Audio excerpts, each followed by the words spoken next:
જય શ્રી મહાકાલ. શ્રીમદ ભગવદ્ ગીતામાં ભગવાન શ્રી કૃષ્ણ કહી રહ્યા છે કે મન વાયુ કરતાં પણ દુષ્કર ગતિએ દોડે છે. એટલે મનને કંટ્રોલ રાખો, મનને નિયંત્રણમાં રાખો. કારણ કે મન જે કહેશે ને એ કરવા માંડશો અને તમે વિચાર નહીં કરો તો ક્યારેક મુશ્કેલીમાં મુકાઈ જશો.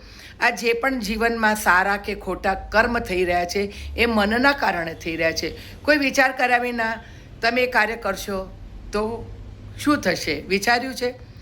અને મન જેનું નિયંત્રણમાં નથી, મનનું ધાર્યું તરત કરી નાખે છે, એનો સ્વભાવ ક્રોધવાળો બને છે. જ્યારે એની ઈચ્છા પૂરતી મન પ્રમાણે ના થાય તો એ ગુસ્સો કરે છે. અને કેવો ભયંકર ગુસ્સો કે એને જોઈને જ આપણને ડર લાગે. અને મનને જે નિયંત્રણમાં નથી રાખતું ને એ પોતાના મનને તો કાબૂમાં નથી રાખ્યું, મનનો ગુલામ બન્યો છે કે તો બીજાના મનને બી ગુલામ બનાવે છે. એના પરિવારમાં જે રહે છે, એના મિત્ર વર્તુળમાં રહે છે, હું કહું એ થવું જ જોઈએ. અરે ભાઈ રોકાઓ, મનને મિત્ર બનાવો.